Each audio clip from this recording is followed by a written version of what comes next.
you very much for that very warm welcome. Isn't it funny? You know, when I came here 17 years ago, and I said that I wanted to lead a campaign to get Britain to leave the European Union, you all laughed at me. Well, I have to say, you're not laughing now, are you? The main reason the United Kingdom voted the way that it did is you have, by stealth, by deception, without ever telling the truth to the British or the rest of the peoples of Europe, you have imposed upon them a political union. To some extent, I'm really surprised that you are here. You can't stop me. You know that I'm uncontrollable. I can't stop you. When you tell me I'm the only one and you do all the things you do,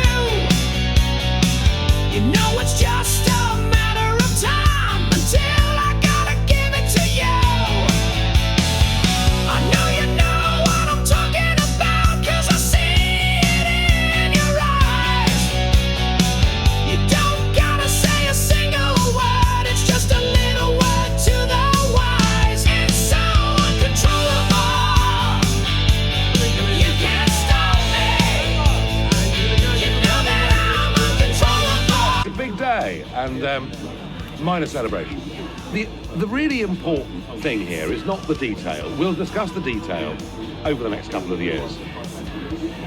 The big message is we have triggered Article 50. We have passed the point of no return. We are leaving the European Union. We've won the war. Well, every day is a sad day in the European Union, because every single day that goes by, opposition to the project grows amongst all 28 current member states. The European Union may have been a good idea 60 years ago. It doesn't work anymore. I mean, I almost can't believe it's happened. I mean, after 25 years of campaigning for this, the impossible dream has come true.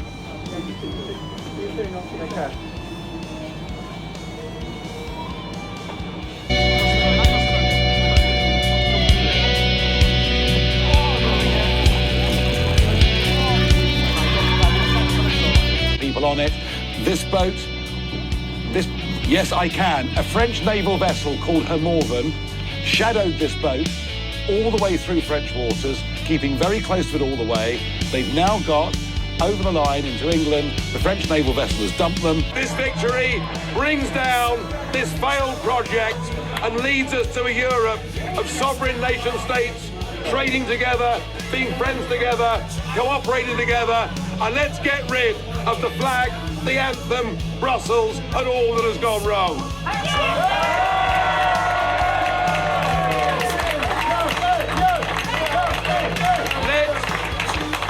Let June the 23rd go down in our history as our Independence Day. Hi everyone, Unglued Brit here, reporting to you live from a shed in Moscow Oblast, Russia. We're going to be speaking about Farage in response to a question that I had on my Telegram channel. If you're not on the Telegram channel, go and join it, it's class. So the question was, the Farage question. What the Farage?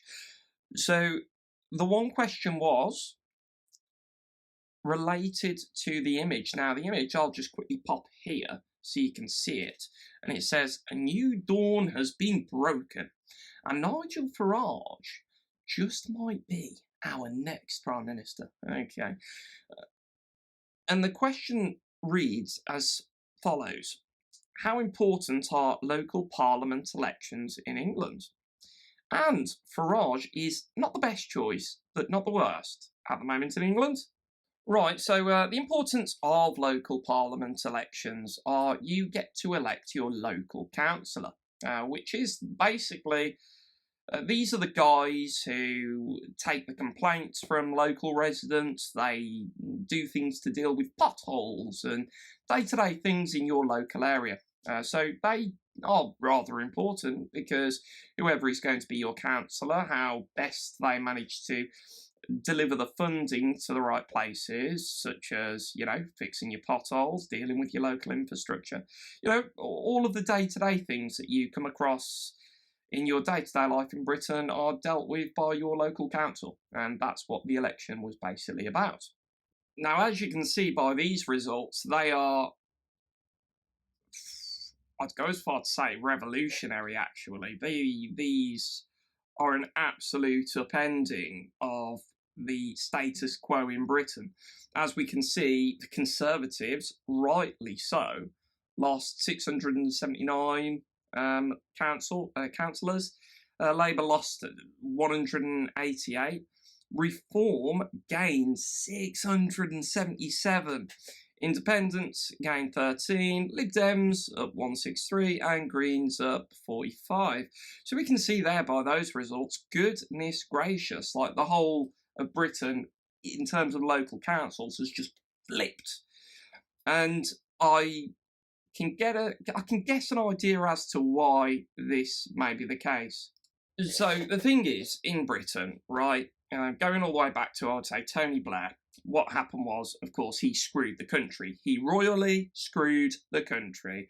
And we've been living underneath Blairite policies ever since. Really, the supreme leader of Britain since the 90s has been Tony Blair. We've just been living under reincarnations of Blairism, basically. You know, the faces have changed, but the Blairism has still reigned. So everybody since the 90s has just been basically running Blairism through and through the economy, through society, and through every facet of our institutions and the political system. So, you know, we basically had the same since like the 90s. That's basically what's been going on. And things have just been getting worse. So, of course, we had Tony Blair, then we had Gordon Brown, and, of course, then there was David Cameron, who was elected on a, really, on a Blue Blairite manifesto, and he got in. Then, of course, we had Brexit. Then we've just been flipping around a bunch of Conservative faces, floor managers ever since, like your likes of Liz Truss, Rishi Sunak, so forth and so forth, and Theresa May. Bloody hell, I've forgotten all of them. Boris Johnson, goodness, yeah, I'll tell you what, we've flipped over more leaders than you've changed socks in a week. It's ridiculous. So, yeah, now, bringing us up since the last general election, where the Conservatives were rightfully so kicked out for their abhorrent running of the country, well, or lack thereof, pretty much just running it into the ground if they were running anything, just running the country into the ground. They run the economy into the ground, run the society into the ground, and run pretty much everything into the ground. So, in the last general election, the people voted for Labour, which are, of course, the main opposition party. And again, it's just, things have gotten worse. People kind of, I think, took a chance on Labour. They had an incredibly low voter turnout anyway. Under 20% of the electorate actually voted for Labour, yet they're in charge. So there's your democracy for you. So, of course, that brings us up to present day then, doesn't it? So, of course, the Labour Party have royally screwed the British people to the point where I believe, if I gauge this correctly, everybody's kind of said, you know what, enough's enough. Like, we don't know if Farage can run the country, he could run it into the ground, but at the end of the day, it's already been run into the ground. You know, when you've got nothing to lose, you know what I mean? Like, and there is nothing to lose. I mean, all the institutions in Britain have been royally screwed. Everything is screwed. Everything. In fact, there's nothing that's optimal anywhere in Britain. From the train service, to the bins, to the council tax, you name it, nothing is optimal. Nothing. Point to one thing that is absolutely optimal in Britain. Oh yeah, the police will actually be rather efficient when coming to your house after someone reports you for committing a hate crime. That's optimum. So anything to do with, say, ideology or anything like that, then yeah, that's pretty optimum. But when it comes to people's day-to-day living and just wanting to enjoy life and have a good life, well, you know, people aren't at the end of the day, and people are sick of living like that. I mean, people are barely scraping by, and that's kind of the thing. people in Britain at this point in time can clearly see that their living standards have greatly depreciated. Everybody's working more hours. Nobody can afford to enjoy their life. And nobody is nearly as materially well as they were decades ago. And they've just watched the society crumble around them. No longer does it feel like a cohesive, coherent, orderly society. It's just an absolute crime-ridden hole, in a way, really. So I think the question of Farage, really, being our next PM, now, there's a number of hurdles for him to get to PM, but we'll just rewind a bit back to why people would have voted for him. It's a big middle finger to the establishment, primarily.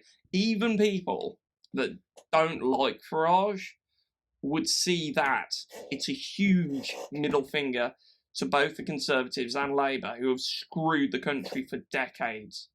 And imagine, we've pretty much had the same two parties in now for about 100 years. So, you know, I mean, this is huge what's happened, like, for them to get destroyed so royally. It's in fact beautiful to see. It's music to my ears just to hear that some form of contender, like them or not, has destroyed Labour and Conservatives in an election, even though it's a minor election. Fundamentally, it comes down to this. People want to be listened to, and the British people want to be heard, and they are not being heard. And when they shout out so that they are heard, they are just called far-right thugs by Keir Starmer, who is, of course, the PM of the United Kingdom. So, if they're called far-right thugs, when they try to scream out, and no concessions are made for these people, or no form of understanding is made for them, they're looking for any avenue possible to basically give the establishment at that point the middle finger. Until they listen, they just want to be heard. And their narrative is just crumbling. The whole LabCon narrative, the Blairite narrative, is just crumbling. It's just getting destroyed. It's just getting hammered. Like, for instance, one of their big ones that have kept people, I would say, voting for Labour and Conservative for the longest time is the threat of privatisation of the NHS by that Mr. Farage. Right, well, the thing is, like, have you tried to get an appointment at the NHS recently? You can't. Like, it's just something you can't do, right? So, what difference does it make, actually? And I mean, they love it. They always say, oh, Farage is going to privatise the NHS. Well, what? Seriously, look at it this way, right? Every time you go into an NHS hospital, right, even in accident and emergency, which I've had plenty of experience with, sadly, it's just full of bloody foreigners that are just using it for free. So it's already drained and overburdened as it is. I mean, the NHS is screwed, basically, royally screwed. So, I mean, even if it was to get privatised, it's like, who cares? Can't get a bloody appointment anyway. And he didn't even say that he's going to privatise it. It's not something that he's actually going to do, but it's just, that's what they do, because the NHS since like World War II has been treated like the religion of the UK, basically. It's a religion for the non-religious. Oh, the NHS, we're going to protect us, sweet NHS. Oh, pray down, bow down to the NHS. Yeah, it's literally like that. It's not a bloody religion at all. It's just a bloody hospital service right now. You know, it doesn't work, okay? And they just keep throwing money at it, and it just becomes an absolute black hole. In fact, there's a really good Twitter page called Days of Funding of the NHS. I'll put something there. It's worth having a look at, and it shows you all of the things Britain could have done if only they used a certain amount of NHS funding. Right? It's so good. Let me find that for you. So you can see there's these doctors that are just having their little dance, their little coronavirus dance on the front page. So this is days of NHS spending, okay. Let's have a look at this. So the Burj Khalifa is the world's tallest building. It costs 3 days and 11 hours of NHS spending. Let's continue.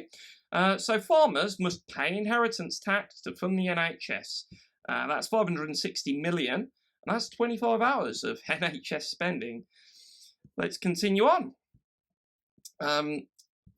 So you're a reminder that 4.3 billion children currently live in poverty in the UK.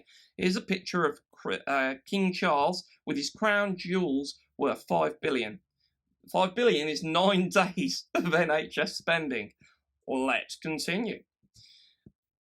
The inheritance fact. Yeah, we've been through that. Farmers, I want to find some more. It's so good. So the cost of the entire coronation of His Majesty King Charles would fund the NHS for 5 hours.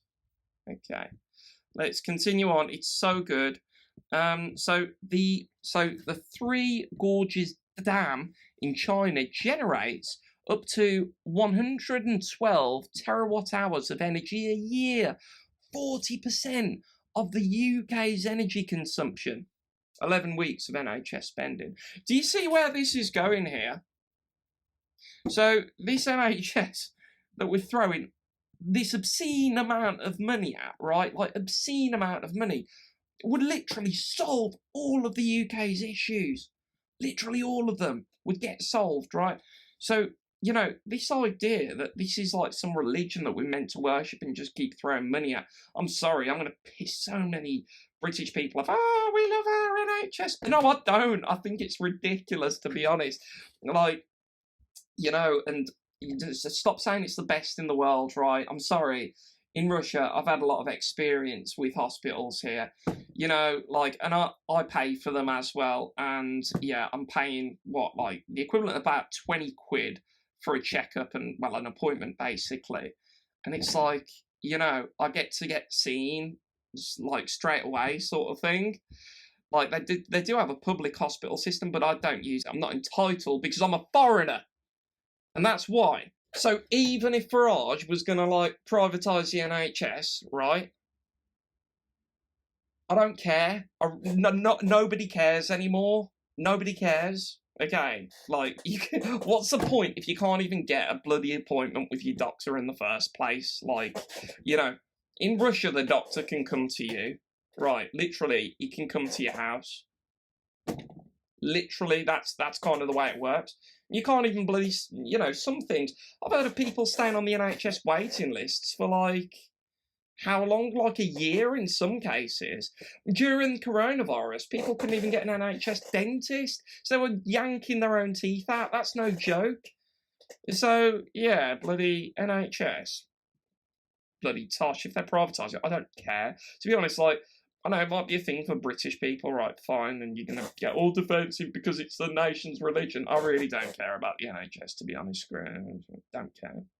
Now, we're going to go over to a clip by none other than Sargon of Akkad, who really, really has his finger on the pulse in Britain. So, guys, if you don't know, like, Sargon of Akkad is, like, one of our big guys over in Britain, like, on this sort of stuff. And he's got 2 channels. He's got Akkad Daily and Sargon of Akkad. They're both just marvellous, marvellous channels. Okay. But I don't think you understand. The change we want is in the opposite direction to the change you're offering, right? And so this was the Labour Party's final sort of primary thing that they posted on their social media. You know, vote Labour. We're the only party with a serious plan for change to improve the lives of working people. Look at this. This seems like a threat. Bring change to Britain. And what is it they intend to change? Our green and pleasant land. What is there not enough tenement blocks with Somalians in there? Is that the issue, is it? Do we need to concrete over this and import the entire third world so we can house them there at our expense and make sure that the British countryside is gone forever? Is that what we want to do, is it? Like, this is the most sinister thing I've ever seen. How you can be this tone deaf, I don't know. Like, you should have put a picture of Bradford and been like, bring change to Britain with a bunch of the usual suspects on it. Like, what are you thinking? Absolutely mind-boggling. And it's just being clear as well, right? So, Reform won a lot of seats, but they're also the second place in, well, almost everywhere, frankly. Like, they're in Labour wards, in Conservative wards, in Liberal Democrat wards, in Green wards. They are second everywhere. Because everyone, and again, I really want to stress this, I think this is genuinely just a mass protest vote against the status quo. Whatever direction that Keir Starmer and the Labour Party are changing us into, people have just had enough and they do not want it. And so they're like, right, whatever Nigel Farage, we don't even know what he really wants. We don't know what he's going to do. But whatever it is, we're going to take a risk and a gamble on it because it's better than the status quo. It's better than what you're intending. Anyway, Keir Starmer wrote an article in the... Right, we're going to just stop it there then, guys. That's kind of the thing. That's exactly what is being said there. What can I add to that? What can I add to that, really? It is a mass protest vote. It's a mass middle finger to the establishment. Now, whatever Farage is offering, okay, fine, cool.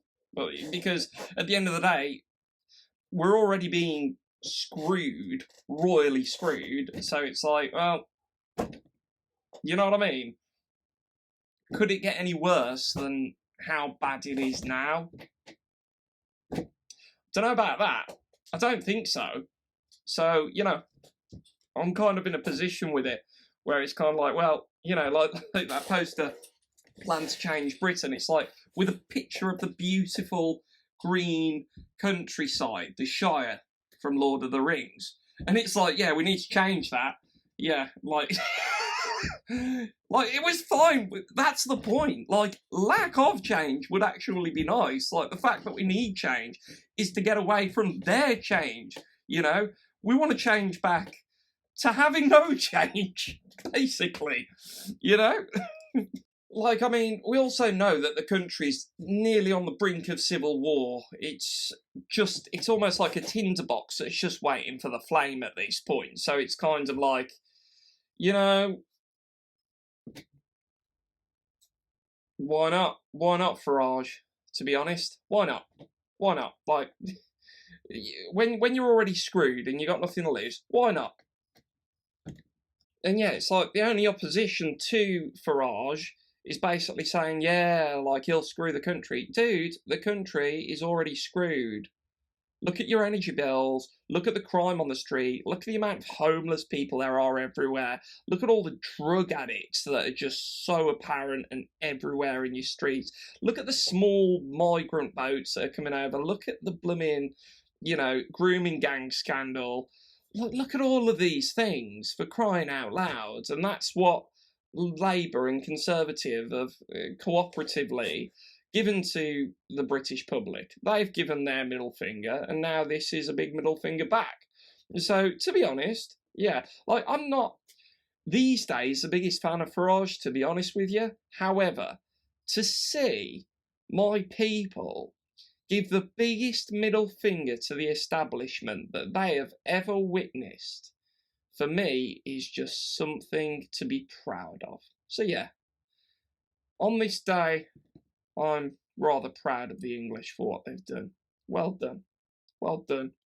But it might be a protest vote, and Conservatives and Labour both realise what this is, okay? Now, you've got to remember what happened to Liz Truss, okay? Now, Liz Truss actually came in on a lower taxes policy, and she came in and she did want to do what I would consider pretty good stuff for the economy, you know. She wasn't great on many things, but she seemed pretty on the ball with regards to business and tax, right? We can all say that. We can all agree on that. Well, the Bank of England basically destroyed her, so they basically tanked the economy temporarily to have her overturned. So that's to have a new leader who wouldn't do what the Bank of England wanted her to do. So, in other words, really, even if Farage gets in as Prime Minister, you know, the establishment of Britain, in comparison to, I'd say, the United States or Russia, has already put in like these institutions that can screw over the leadership. So the leadership's never truly in charge. That's the problem that Reform are going to face. So, are they just going to end up towing the party line more and more and more in order to basically get into power and also keep power? That's the question that I have that's really bugging me. But there's only one way to find out, isn't there? But if there's one thing we know is the civil service can really screw reform over, as well as the Bank of England. So, you know, you don't end up with prime ministers anyway. I mean, prime minister, like, it's a fashionable title really at this point. It's being a prime minister of the United Kingdom is as much as a leadership role as it is to be a monarch in the United Kingdom. It's just not much. It's just ceremonial. It just gives people the impression that it's something that it's not, right? Like it's all fake at the end of the day. But I mean, it's the best we've got to basically give a middle finger to the establishment. So that's the problem that I think Reform are going to face if they do find their ways into the halls of power.